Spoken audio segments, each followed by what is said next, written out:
Assalamu alaikum warahmatullahi everybody, and welcome back to the channel. The latest Epstein file just dropped and it contains some of the most damning stuff we've seen so far, especially about particular parties who have always been parties of interest, people who the public have been curious about. People like Alan Dershowitz, Jared Kushner, and Donald Trump. So let's go through the file together so you can see what I'm talking about. So just so you guys know, the source of this is referred to as confidential human source. So they don't say who the person is. And it says here that the confidential human source was asked by the handling agent about information he or she may be aware of related to improper domestic or foreign influence over the electoral process in the US. And the human source already provided some of this information documented in previous reports, but they expanded on several matters as described below. First, they talk about Alan Dershowitz, saying that they learned that Dershowitz influenced many students from wealthy families. For example, Josh Kushner and Jared Kushner, who are both his students and who we will discuss in a moment. Dershowitz allegedly told the human source that if he were young again, he would be holding a stun gun as an Israeli intelligence Mossad agent. The human source believed that Alan Dershowitz was co-opted by Mossad and subscribed to their mission, and the human source still continues to communicate occasionally for Dershowitz. Alan Dershowitz, the one who Netanyahu reportedly wanted to represent Israel when they were on trial for genocide. Alan Dershowitz, the same lawyer who defended Jeffrey Epstein when he was in court. Which is a longtime friend of Epstein's who represented him in the criminal underage case. Could you please? I never saw a young underage woman. Yet Epstein's former butler swore under oath that Dershowitz was at Epstein's residences at the same time underage were there. Were there young women in another part of the house giving massages when I wasn't around? I have no idea of that. Dershowitz did say he once received a massage at Epstein's mansion, but from an adult woman. I kept my underwear on during the massage. I don't like massage. Alan Dershowitz, the same person who debated Professor Norman Finkelstein and Mohammed Hijab on Piers Morgan's show over Israel committing a genocide. That Alan Dershowitz. Well, first of all, I would like to say that wherever we see suffering, wherever we see death and destruction, especially of young people, assault, sexual assault, we see Dershowitz to the rescue. The former defense attorney of Jeffrey Epstein, a man himself accused I of knew rape. we would get to that. At the moment, Alan Dershowitz is being very civilised in the way he's debating. I'm sure you're going to say that. You're just making He might have ad hominem leverage on you. attacks and shouting all He's the your time. friend. No one can understand it when you Have you shout met him all the time. before? I know Alan well. Oh, you know him well. I respect him very much. Oh, yes, you do. He's one of America's top lawyers. His top lawyers. Yeah, he is. And you're an unbiased person here on Central. An unbiased person about Alan Dershowitz. Why? Do you remember back in the day, and even I made a video on this, in 2017, as Alexander Acosta was being vetted for a cabinet position, he reportedly asked about a plea deal that allowed Jeffrey Epstein to walk away from all federal prosecution for his crime. According to multiple accounts, Acosta told the Trump transition team that he was told to leave it alone and that Jeffrey Epstein belonged to intelligence. Now, Acosta never clarified which intelligence service he was speaking about. Alex Acosta, who was the U.S. attorney for the Southern District in Florida, specifically said that Epstein belonged to intelligence. Here we can see the human source reported here that they remembered that Alan Dershowitz told Alex Acosta that Epstein belonged to both US and allied intelligence services, most likely Israel. The human source shared phone calls between Alan Dershowitz and Epstein, during which they took notes. After these calls, Mossad would then call Dershowitz to debrief. Epstein was close to the former Prime Minister of Israel, Ehud Barak,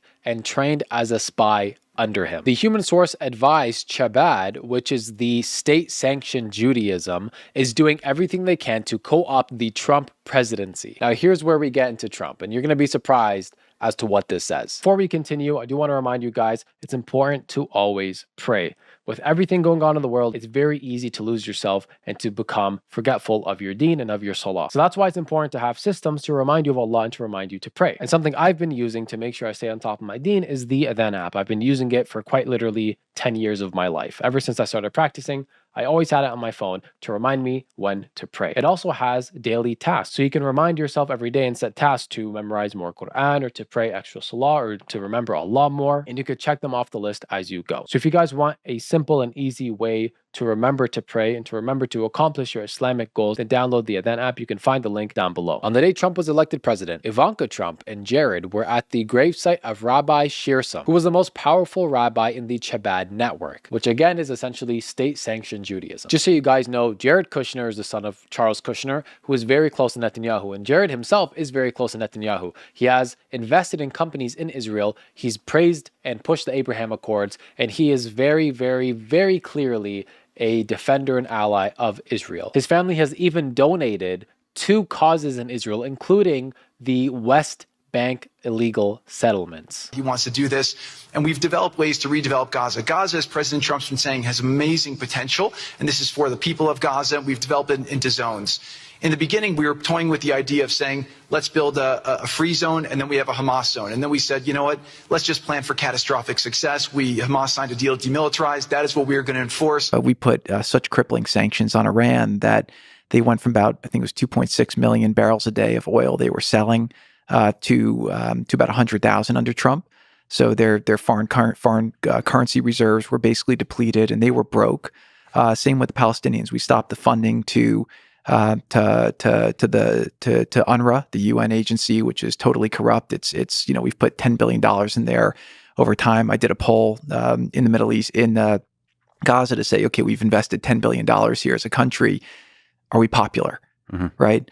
The U.S. had a 7% approval rating. USAID had a 70% approval rating, but it just felt like a waste of our taxpayer dollars. And again, we wanted to make it conditions-based. So he's definitely deep in on the matter of Israel. It goes on to say that the human source said that Trump has been compromised by Israel, and Kushner is the real brains behind his organization and his presidency. So according to this human source, Trump is compromised by Israel. How so? Maybe through the Epstein files, and now he needs to comply with all of Israel's demands. And that Jared Kushner, who is a friend of Netanyahu and has been investing in Israeli companies for a while now, is the real brains behind the show. Now, there's more in here about ties to Russia and the UAE, as well as Israel and a few other things. And it's available on the justice.gov website. So if you guys want to go through the full thing, you can. It's publicly available. Now, obviously, this goes without saying. This is just the testimony of one human source. This is not fact, obviously, for legal purposes. Nobody can claim that it's a fact. It's just one report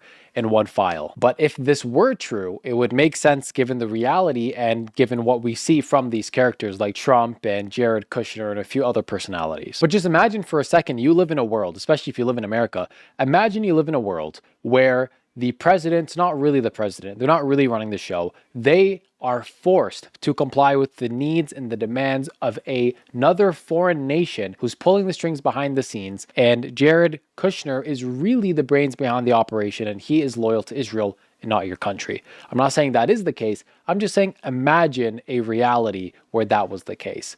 That's pretty scary. Potentially being blackmailed, with your interest just being money and foreign money at that. Your interest not being in your country, but in another country, all while you have millions of people on the line. And this is just a little bit of what they revealed. I mean, they have covered up so much in the Epstein files. We have not gotten the entirety of the Epstein files, just a few things that they're willing to show us. And if this is what they're willing to show us, imagine what they're trying to keep hidden. But with that being said, that about summarizes the video and the files, and I'll see you on the next one. Wassalamu alaikum wa rahmatullahi wa barakatuh.